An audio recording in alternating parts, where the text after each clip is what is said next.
22-year-old Miguel Santos was making his last delivery of the night in East Los Angeles when the pack of 6 Pitbulls broke free from the abandoned warehouse yard. The college student working part-time for Quick Bite delivery had taken a wrong turn into the industrial district, and now his small Honda Civic was surrounded by 300 pounds of snarling muscle and fury, the dogs jumping against his windows with enough force to crack the glass. "Help me, please!" Miguel screamed into his phone, but the 911 operator said police were 20 minutes away. 20 minutes he didn't have as the alpha male bit through his rear tire and the pack began coordinating their attack on his trapped vehicle. That's when the thunder started. 300 members of the SoCal Brotherhood MC were returning from a Veterans Memorial ride when they heard Miguel's desperate radio call on the emergency frequency. These leather-clad warriors were about to transform a delivery driver's worst nightmare into a lesson about brotherhood that would change an entire community forever. Would you like to join us for this incredible journey? Subscribe to our channel now so you don't miss what happens next. The SoCal Brotherhood Motorcycle Club had been patrolling the streets of Los Angeles for over 12 years. Their ranks filled with military veterans, retired police officers, firefighters, and emergency medical technicians who had found new purpose in protecting communities that mainstream society often overlooked. What had started as weekend rides among former Marines had evolved into the largest civilian emergency response network in Southern California. Sergeant Major Antonio Steele Rodriguez, the 58-year-old former Green Beret who led the Brotherhood, was concluding their monthly memorial ride to honor fallen brothers when the emergency transmission crackled through their radio network with desperate urgency. "Mayday, Mayday, this is Miguel Santos, Quick Bite delivery driver," came the terrified voice through their emergency scanner. "I'm trapped in my car at Industrial and Cesar Chavez, surrounded by aggressive dogs. They're trying to get in. Please, someone help me." Steele felt his blood run cold as he processed the location and threat assessment. The industrial district was a notorious dumping ground for fighting dogs, where illegal operations bred and trained pit bulls for underground combat. A delivery driver trapped in that area after dark was facing one of the most dangerous situations possible in urban Los Angeles. "All units, emergency response," Steele commanded through his helmet radio to the 300 riders spread across 5 miles of freeway. "Civilian in immediate danger from aggressive animals. This is now a rescue operation. Form up on my position." The response was immediate and overwhelming. 300 motorcycles began converging on Steele's coordinates with military precision, their engines creating a mechanical thunderstorm that could be heard throughout East LA. These weren't weekend warriors or casual riders. They were combat veterans, first responders, and community protectors who understood that someone was in mortal danger. Captain Maria Phoenix Valdez, a former Army medic riding with the East LA chapter, accelerated her Harley to join Steele for tactical planning. "Steele, pitbull attacks are unlike any other emergency. If there's a pack involved, we're looking at coordinated predator behavior designed to kill. How many units can we mobilize?" Steele asked, studying his GPS while calculating response times and tactical options. "Every rider from Riverside to Ventura is converging on the coordinates," Phoenix replied, monitoring radio traffic from multiple chapters. "We'll have 300 motorcycles on scene within 15 minutes. Behind them, the largest civilian emergency response in LA history was taking shape. Former soldiers who had served in Iraq and Afghanistan, police officers who had worked the most dangerous beats in the city, paramedics who had seen every kind of human trauma, and firefighters who had risked their lives in blazing buildings, all united by their commitment to protecting innocent people who had nowhere else to turn. If you're enjoying the story, write from which city you are listening to in the comments. Miguel Santos crouched in the driver's seat of his Honda Civic, watching in terror as 6 massive pit bulls systematically tested every weakness in his vehicle's defenses. The alpha male, A scarred, brindled monster weighing at least 80 pounds had already punctured his rear tire and was now jumping repeatedly against the driver's side window, each impact creating new spider web cracks in the safety glass. The 22-year-old Cal State Northridge student had been delivering food to support himself through college, working nights to pay for his engineering degree. He had GPS navigated to what he thought was a residential address, but had ended up in an industrial wasteland where abandoned warehouses housed illegal dogfighting operations. "Please don't break," Miguel whispered to his cracking window as the second-largest dog joined the assault, their combined weight and fury threatening to shatter his only protection. "Please hold until help comes." Through his windshield, Miguel could see more movement in the shadows, additional dogs emerging from the warehouse complex, drawn by the commotion and the scent of fear. What had started as an attack by 6 animals was becoming a coordinated assault by an entire pack bred for violence. His phone buzzed with a text from his mother. "Mijo, are you coming home for dinner tonight?" The normalcy of the message contrasted sharply with his current reality, where he was seconds away from being torn apart by animals trained to kill. That's when he heard it, the distant rumble of motorcycle engines approaching from multiple directions, growing louder with each passing second. Miguel had heard about the SoCal Brotherhood from news reports, but had never imagined he would need their help. The first motorcycles appeared at the intersection like cavalry from another era, their headlights cutting through the darkness to illuminate the pack of dogs surrounding Miguel's car. Steele Rodriguez led the formation, his custom Harley-Davidson navigating the broken pavement and industrial debris with the precision of someone who had operated in far more dangerous terrain. "Target acquired," Steele radioed to his formations. "Single civilian trapped in vehicle, pack of at least 8 Pitbulls, coordinated aggressive behavior, deployment pattern alpha, surround and intimidate." 300 motorcycles began executing a tactical maneuver that would have impressed any military commander.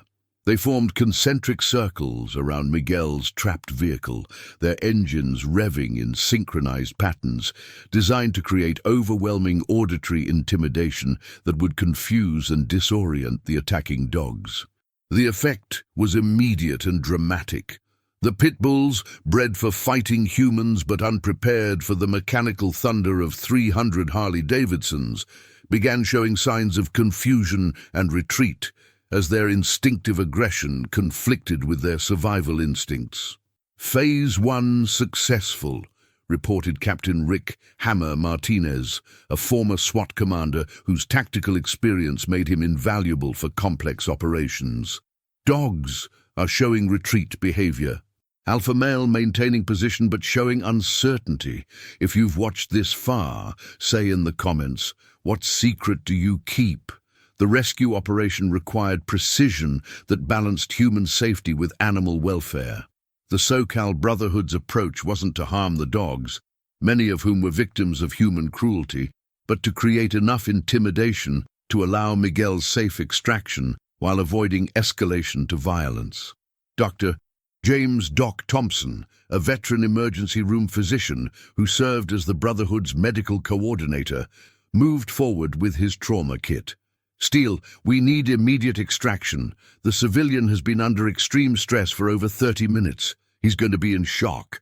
"Phoenix, Thunder with me for extraction," Steele ordered. "Everyone else maintains perimeter and noise discipline.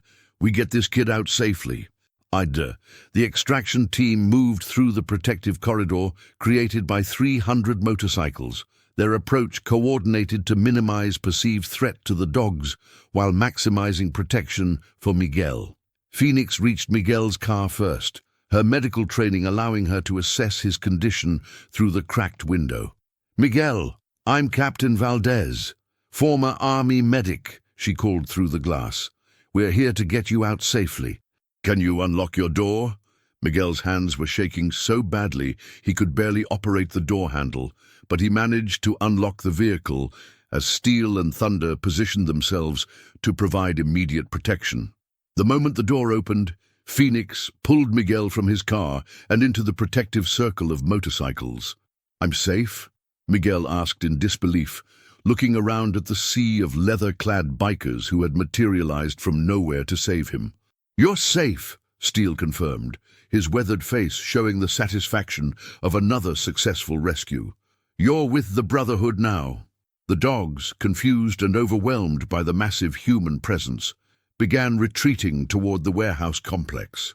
The alpha male made one final display of aggression before following his pack into the shadows, recognizing that easier prey would be found elsewhere.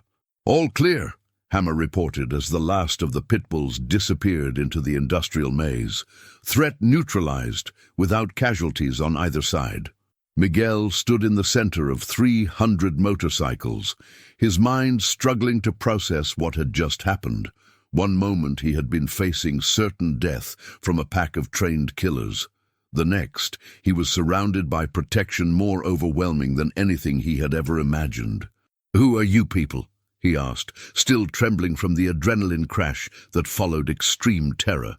"We're veterans, first responders, and community protectors," Steele explained with quiet pride. "We heard your call for help, and we responded." Doc Thompson approached with his medical kit, conducting a rapid assessment for shock, injury, and psychological trauma. No visible wounds, pulse elevated but stabilizing, showing classic symptoms of acute stress response, he reported. He needs warm fluids, rest, and psychological support.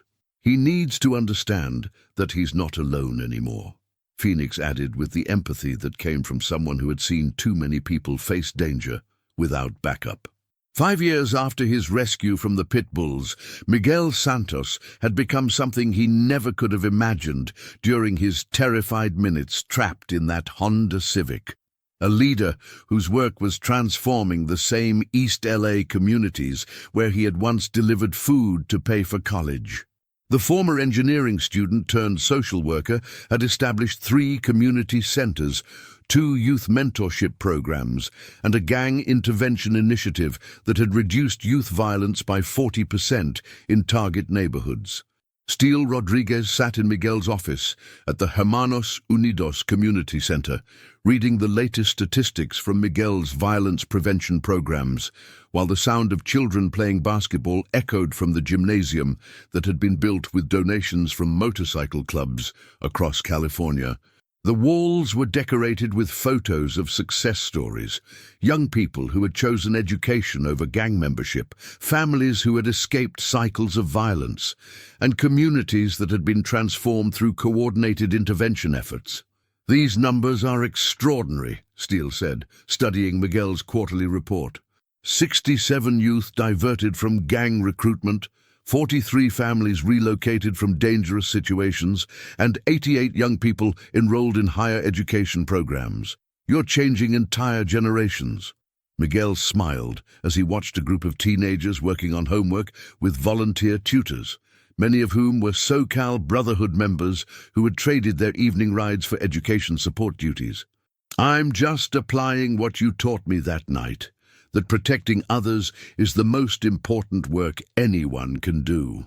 The relationship between Miguel and the SoCal Brotherhood had evolved far beyond the dramatic rescue that had brought them together.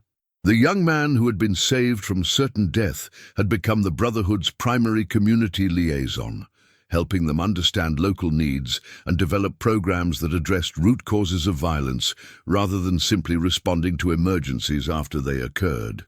"Tell me about the new anti-bullying initiative," Steele requested, noting the detailed presentation materials spread across Miguel's desk.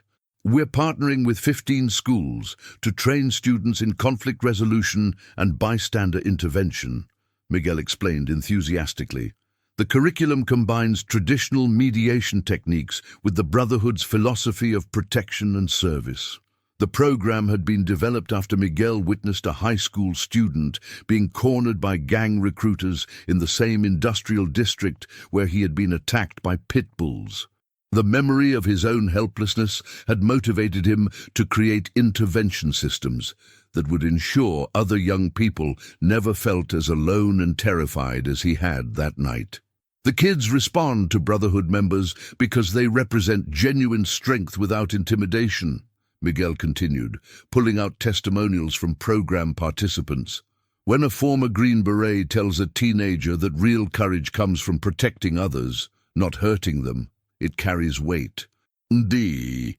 If you're enjoying the story, write from which city you are listening to in the comments. Dr. Elena Vasquez, a child psychologist who had been studying Miguel's programs for the past 2 years, was amazed by their effectiveness and sustainability. What Miguel has created represents a new model for community-based violence prevention, she reported during a presentation to the Los Angeles City Council. He's achieved results that multi-million-dollar government programs haven't been able to accomplish. The secret to Miguel's success wasn't just his personal experience with violence and rescue. It was his understanding of the Brotherhood's core philosophy that strength comes from protecting others, that real courage means standing up for people who can't protect themselves, and that communities are transformed one relationship at a time. Captain Maria Phoenix Valdez had become Miguel's closest collaborator in developing programs that addressed the complex social factors contributing to youth violence in East LA. Her military medical training, combined with Miguel's social work expertise, had created intervention strategies that were both effective and culturally appropriate for Latino communities. The kids trust Miguel because he understands their reality, Phoenix observed during one of their regular program evaluations. He's been where they are, feeling trapped, facing danger, wondering if anyone cares enough to help. The trust that Miguel had built with at-risk youth came from his authentic understanding of their experiences and his credible message that transformation was possible. When he talked to teenagers about choosing alternatives to gang membership, they listened because they knew he had once been terrified and vulnerable, and they could see the strength and purpose he had found through positive relationships. 5 years ago, I was saved by people who proved that strangers could become family, Miguel would tell groups of young people. Today, I'm showing you that family doesn't require blood. It requires commitment to protecting and supporting each other. UDREI, the Hermanos Unidos Community Center, had become a model for organizations throughout California, attracting visitors from social service agencies, law enforcement departments, and community groups who wanted to understand how motorcycle clubs and social workers could collaborate to create lasting change.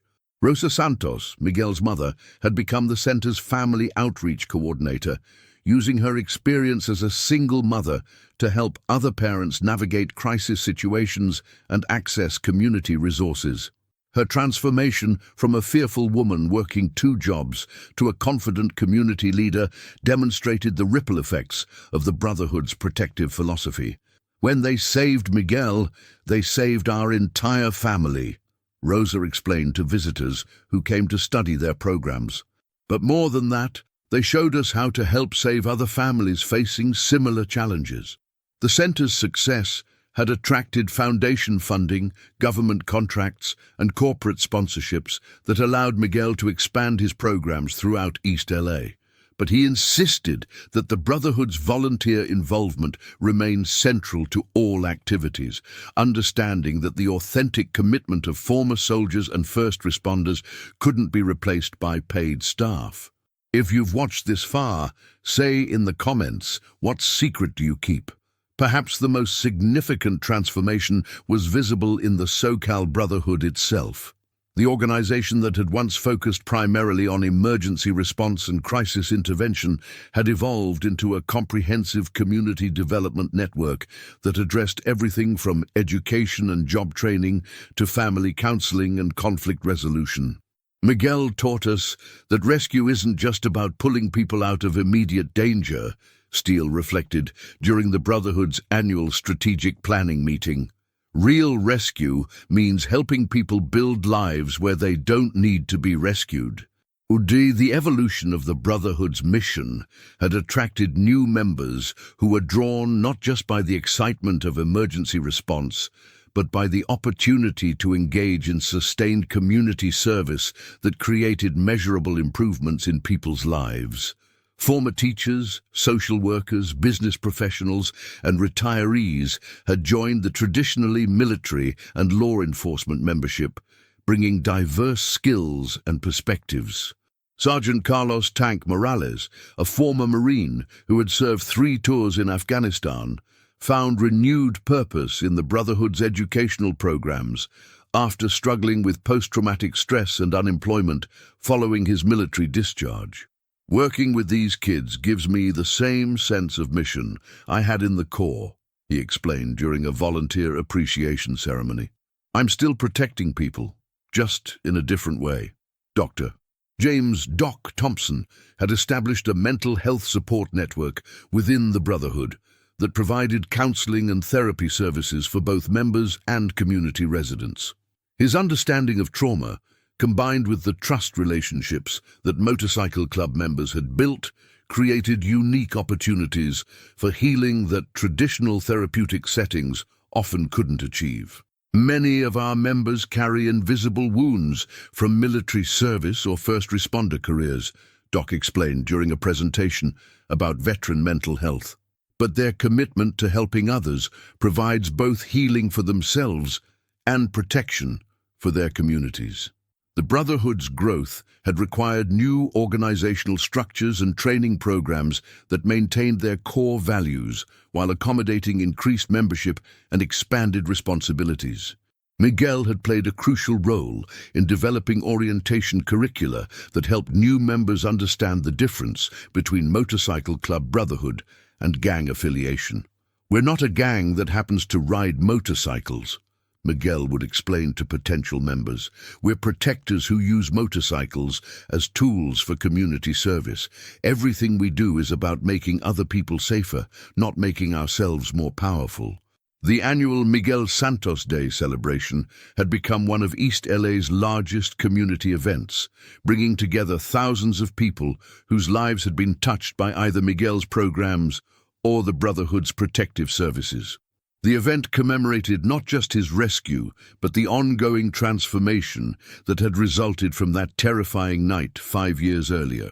The celebration included success story presentations from young people who had avoided gang membership through intervention programs, families who had escaped domestic violence with Brotherhood assistance, and community members who had become volunteers in various protective services. "This celebration isn't about me," Miguel addressed the crowd during the 5th anniversary event. "It's about what becomes possible when people decide to protect and serve others. It's about the community we've built together." 17-year-old Carmen Rodriguez took the microphone to share her story. 2 years ago, I was being recruited by MS-13. I was angry, scared, and looking for protection. Miguel and the Brotherhood showed me that real protection comes from education, from building something positive, not from violence. Carmen was now a senior in high school with a full scholarship to UCLA, planning to study social work so she could return to her community as a counselor and mentor. Her transformation from potential gang member to college-bound leader embodied everything that Miguel and the Brotherhood were working to achieve. If you're enjoying the story, write from which city you are listening to in the comments. The community that had formed around Miguel's rescue and subsequent work represented something unprecedented in urban social services, a sustainable collaboration between volunteer emergency responders, professional social workers, community residents, and at-risk youth that had created measurable improvements in safety, education, and economic opportunity. Local business owner Elena Morales, who operated a small grocery store that had been repeatedly robbed before the Brotherhood's intervention, spoke about the practical impact of their community protection efforts. "My store was hit 6 times in 2 years before Miguel's program started working with the kids in this neighborhood," she testified during a city council hearing. "I haven't had a single incident in 3 years now." The economic revitalization of the neighborhood around the community center demonstrated the connection between safety and prosperity. Property values had increased by 35%, new businesses had opened, and unemployment among young adults had dropped by half, as education and job training programs created pathways to legitimate employment. The scholarship program that had supported Miguel's education had expanded into a comprehensive college preparatory initiative that served over 200 students annually. Brotherhood members provided tutoring, mentorship, and financial support that helped young people from low-income families access higher education opportunities. Education is the most powerful form of protection we can provide, Steele observed during a scholarship award ceremony where 15 students received funding for college expenses. Knowledge creates opportunities that can't be taken away by circumstances or threats.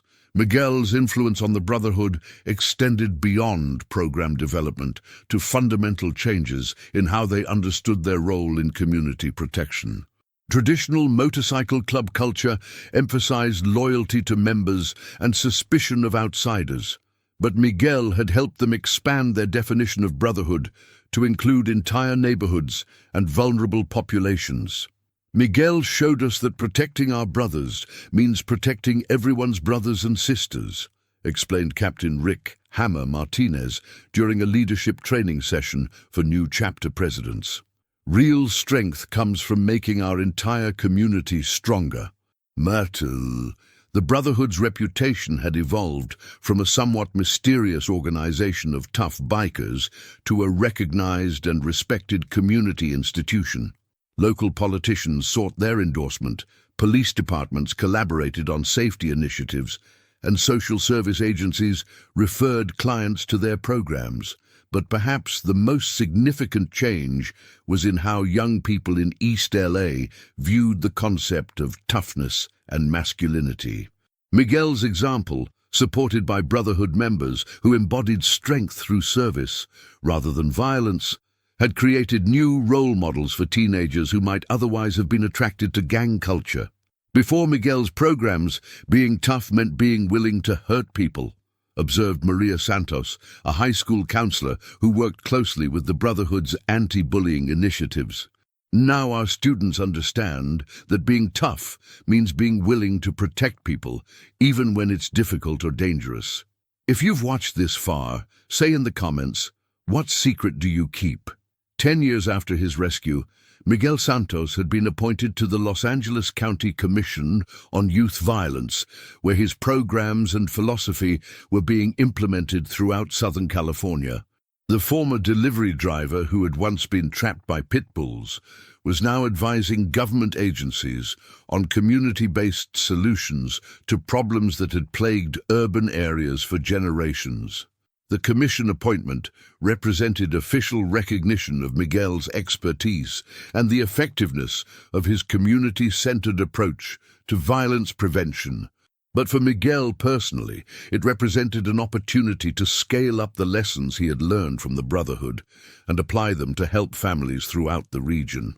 Miguel has demonstrated that sustainable violence reduction requires community engagement, not just law enforcement, commented Dr. Patricia Williams, the Commission's chair. His programs show how volunteers and professionals can work together to create environments where young people choose positive paths. The Brotherhood's community protection model had been adopted by motorcycle clubs in 12 states, creating a network of volunteer emergency responders who understood that true protection meant building strong communities rather than simply reacting to crises after they occurred. Miguel's role on the county commission required him to spend significant time in government meetings and policy discussions, but he insisted on maintaining direct contact with young people through regular visits to schools and community centers. His credibility as a policy advisor depended on his continued connection to the street-level reality of youth violence and intervention. "I can't advocate for programs I don't personally implement," Miguel explained to fellow commission members. Policymakers need to understand not just what works in theory, but what actually changes lives in practice. His dual role as policy advisor and direct service provider created unique insights that influenced county-wide initiatives. Miguel's recommendations were based on documented results from his own programs rather than academic theories or political considerations. The Commission's annual report highlighted Miguel's work as the most effective youth violence prevention program in Los Angeles County, noting that communities served by Brotherhood-affiliated centers showed 50% lower rates of youth arrests and 70% higher rates of high school graduation. But statistics only told part of the story. The real measure of Miguel's impact was visible in individual lives that had been transformed through intervention, support, and the kind of protective relationships that the Brotherhood had modeled since his rescue. 18-year-old David Guerrero stood before the commission to share his experience. 3 years ago, I was selling drugs and carrying a gun because I thought that was the only way to survive in my neighborhood, he testified. Miguel and the Brotherhood showed me that real survival means building something positive, not just avoiding danger. David was now a freshman at Cal State, LA, studying criminal justice with plans to return to his community as a probation officer, specializing in youth intervention. His transformation from drug dealer to college student embodied the long-term impact that Miguel's programs achieved through sustained relationship building and comprehensive support. If you're enjoying the story, write from which city you are listening to in the comments. The success of Miguel's approach had attracted national attention from organizations working on youth violence prevention in other major cities. Delegations from Chicago, Philadelphia, Detroit, and Atlanta had visited Los Angeles to study the Brotherhood model and explore adapting it to their local conditions. What makes this program unique isn't just the motorcycle club involvement, observed Dr. E. Robert Chen, a criminologist from Northwestern University who had studied violence prevention programs across multiple cities. It's the authentic long-term commitment to relationship building and the integration of emergency response with community development. The authenticity that Dr. Chen identified was rooted in Miguel's personal experience and the Brotherhood's genuine investment in community protection. Unlike programs that were imposed by outside agencies or driven by grant funding requirements, Miguel's initiatives emerged from real community needs and were sustained by volunteers who had chosen to make protection of others their primary purpose. The Brotherhood's financial transparency and volunteer-based structure had earned trust from community members who were often skeptical of social service organizations.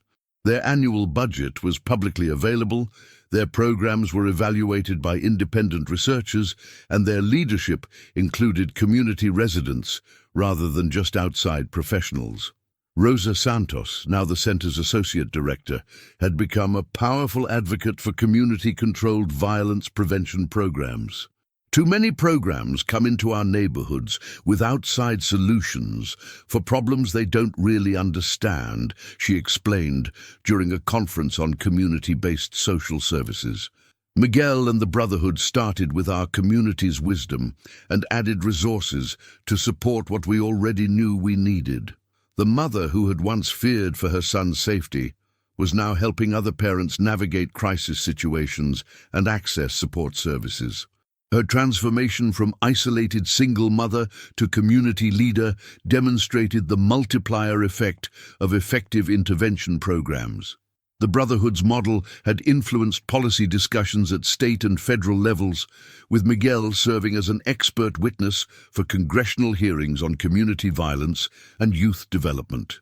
His testimony emphasized the importance of long-term relationship building over short-term crisis intervention. Emergency response saves lives in the moment, Miguel told members of Congress. But sustainable protection requires building communities where emergencies are less likely to occur. That happens through relationships, not just resources. Now, if you've watched this far, say in the comments, what secret do you keep? 15 years after 300 motorcycles had surrounded a delivery driver trapped by Pitbulls, The ripple effects of that rescue continued to spread throughout Southern California and beyond. Miguel's model of community-based violence prevention had been implemented in over 50 cities, creating a network of programs that had helped thousands of young people avoid gang involvement and find positive paths forward. The Brotherhood itself had grown to over 800 active members across 6 states, with chapters providing emergency response, community protection, educational support, and family assistance services. Their annual budget, funded entirely through donations and volunteer labor, exceeded that of many government social service agencies. Miguel's influence extended beyond direct service delivery to fundamental changes in how communities understood the relationship between individual safety and collective well-being. His programs demonstrated that sustainable violence reduction required addressing root causes rather than just responding to symptoms. Miguel taught us that every person saved from violence has the potential to save others, Steele reflected during his retirement ceremony after 25 years of leading the Brotherhood. The young man we rescued that night has rescued thousands of others through the programs he's created. The retirement ceremony brought together over 3,000 people whose lives had been touched by either Miguel's direct intervention or the broader network of protection that had grown from his rescue. The event included testimonials from young adults who had avoided gang membership, families who had escaped domestic violence, and community members who had found purpose through volunteer service. Miguel, now 37 years old and serving as the Brotherhood's Director of Community Development, had been chosen to succeed Steele as the organization's president, the first non-military leader in their history, but someone who embodied their values of service, protection, and transformation. "Steele and the Brotherhood saved my life," Miguel said during his installation ceremony. "Now, it's my responsibility to make sure we continue saving lives, not just through emergency response, but through building communities where emergencies become less likely." The installation took place at the original community center that had been established with Brotherhood support, but the organization now operated 12 facilities throughout Southern California. Each center was adapted to local community needs while maintaining the core philosophy of protection through service. Dr. Thompson, now in his 70s but still serving as the Brotherhood's mental health coordinator, observed the ceremony with satisfaction and pride. "Miguel represents the best possible outcome of crisis intervention," he reflected. "Someone who used trauma as a catalyst for growth and service rather than allowing it to create fear and isolation." The ceremony concluded with the presentation of a new charter that formally expanded the Brotherhood's mission beyond emergency response to include comprehensive community development. The organization that had once focused primarily on rescue operations was now officially committed to building the kind of communities where rescues became unnecessary. If you're enjoying the story, write from which city you are listening to in the comments. 20 years after his rescue, Miguel Santos was invited to address the International Conference on Community-Based Violence Prevention, sharing the Brotherhood model with social workers, law enforcement officials, and government leaders from 37 countries. The delivery driver, who had once been trapped in a car, had become an internationally recognized expert on community protection and youth development. "The lesson I learned that night wasn't just that help exists when you call for it," Miguel told the international audience. "The lesson was that everyone has the capacity to become someone else's help, someone else's miracle, someone else's reason to believe that good exists in the world." The conference presentation highlighted 20 years of documented results from Brotherhood-affiliated programs. Over 10,000 young people diverted from gang membership, 3,000 families relocated from dangerous situations, 5,000 students supported through college preparatory programs, and measurable improvements in community safety across dozens of neighborhoods. But Miguel's presentation focused less on statistics than on stories. individual transformations that demonstrated the human impact of sustained community protection efforts. He told the story of Carmen Rodriguez, now Dr. Carmen Rodriguez, who had returned to East LA as a pediatric psychologist specializing in trauma intervention. He shared the journey of David Guerrero, who had become a probation officer whose success rate with youth offenders exceeded state averages by 40%. These aren't just success stories, Miguel explained to the international audience. These are demonstration projects showing what becomes possible when communities choose to invest in protection rather than punishment, in relationship building rather than isolation. Disturbed, the international attention had led to requests for technical assistance from organizations in Mexico, Colombia, South Africa, and the Philippines. Countries where motorcycle clubs were exploring community service roles rather than traditional recreational activities. The Brotherhood's training manual had been translated into 7 languages and adapted for different cultural contexts, but the core principles remained consistent: authentic, long-term commitment, integration of emergency response with community development and leadership development that created sustainability beyond individual personalities. Miguel's role as an international consultant required extensive travel, but he maintained his hands-on involvement with East LA programs through video conferences and regular site visits. His continued connection to direct service delivery ensured that policy recommendations remained grounded in practical experience. The global network of Brotherhood-inspired programs now included chapters in 15 countries, creating an international community of motorcycle club members committed to protection through service rather than intimidation through presence. If you've watched this far, say in the comments, what secret do you keep? The 25th anniversary of Miguel's rescue was marked by the establishment of the Santos Institute for Community Protection, an international training and research center dedicated to developing volunteer-based violence prevention programs.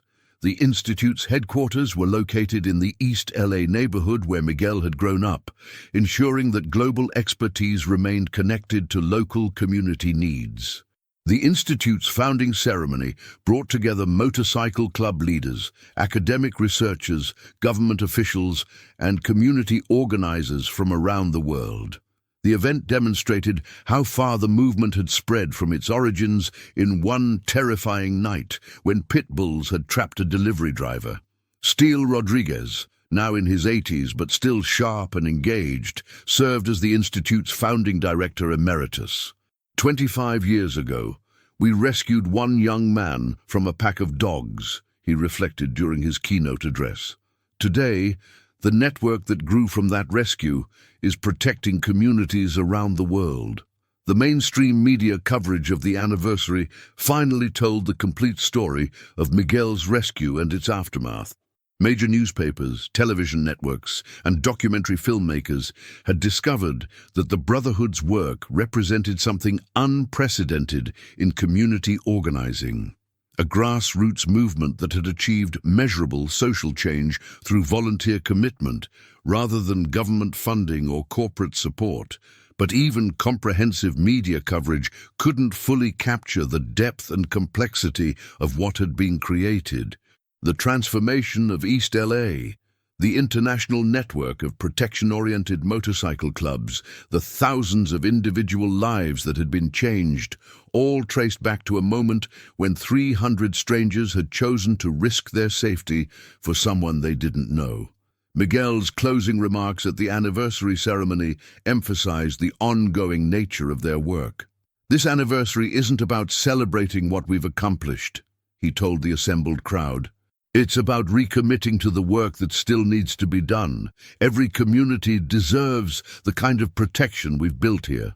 The ceremony concluded with a moment of silence for Steele Rodriguez, who had passed away peacefully in his sleep 2 weeks earlier. The man who had led the rescue operation 25 years earlier had lived to see his philosophy of protection through service spread across continents and transform countless lives. Miguel now carried forward Steele's legacy as president of an organization that had grown far beyond anything its founders had imagined. But the core mission remained unchanged. When someone needs help, you respond. When someone is in danger, you protect them. When someone calls for a miracle, you become that miracle. The Pitbulls that had threatened Miguel 25 years earlier were long gone, but the protection that had surrounded him that night lived on in every program he had created, every young person he had mentored, every family that had found strength through community support, and every motorcycle club member around the world who understood that true strength comes from protecting others. The news had remained largely silent about the complete story for many years, but the truth had spread through more powerful channels, through changed lives, transformed communities, and the quiet knowledge that angels sometimes wear leather, ride motorcycles, and prove that ordinary people can do extraordinary things when they choose to protect others instead of protecting only themselves.